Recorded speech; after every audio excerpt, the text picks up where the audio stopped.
પ્રથમ 1000 ધન પૂર્ણાંકોનો સરવાળો શોધો। અહીં કિંમત બદલી શકાય, પ્રથમ 800 પણ કહી શકાય, 700 કહી શકાય, 750 કહી શકાય। તો આપણે પણ શું જોવાનું છે, અહીં આપણે પ્રથમ 1000 માટે તો પ્રથમ 1000 ધન પૂર્ણાંકોનો સરવાળો શોધો। તો પ્રથમ 1000 ધન પૂર્ણાંકોનો સરવાળો એટલે કે S કેટલા, તો કે 1000, બરાબર। 1000 પદોનો સરવાળો, તો પ્રથમ પદ આપણે જોઈ શકાય કે આ સરવાળા કરીશું તો કે 1 + 2 + 3 આ રીતે સરવાળો કરતા 1000 સુધી આપણે જઈશું। તો અહીં આપણને જોઈ શકાય છે કે પ્રથમ પદ એ કેટલા મળે છે, તો કે એ બરાબર 1 મળશે, તથા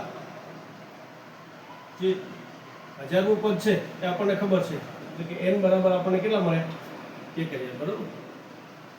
તો અહીં જોઈ શકાય છેલ્લું પદ પણ એ છે અને આપણો 1000મું પદ પણ જોઈ શકાય છે કે કેમ કે 1 1નો જ સરવાળો થાય છે। કે અહીં આપણે જો સામાન્ય તફાવત જોઈએ તો કે 2 - 1 કરીએ તો આપણને b મળે, એટલે તો 1 1નો જ સરવાળો થાય છે, બરાબર।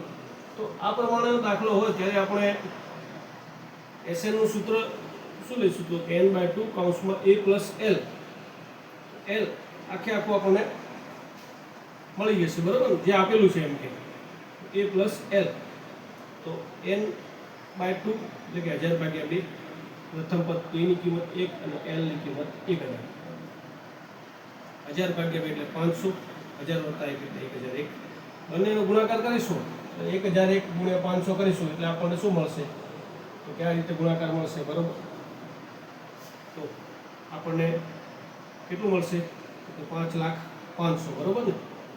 તો આ રીતે આપણે પ્રથમ 1000 ધન પૂર્ણાંકોનો સરવાળો, હવે આપણે એક એક કરતા સરવાળો બધા કરીએ એટલે આપણને એમ થાય કે 1 + 2 + 3 + 1 એટલે 4, 1 નો સરવાળો કરતા કરતા આપણે 1000 પદો સુધી, પણ એના માટે સીધું સૂત્ર વાપરીએ એટલે આપણને સીધું મળી જશે, બરાબર। આ બધાનો સરવાળો 1 + 2 એટલે 3 થશે, 3 + બીજા 3 કેટલા થશે, 6 થશે, +4 10 થશે, આમ કરતા કરતા 1000 પદ શોધવા આના કરતા સૂત્ર મૂકીને સીધું તો આ રીતે આપણને મળશે।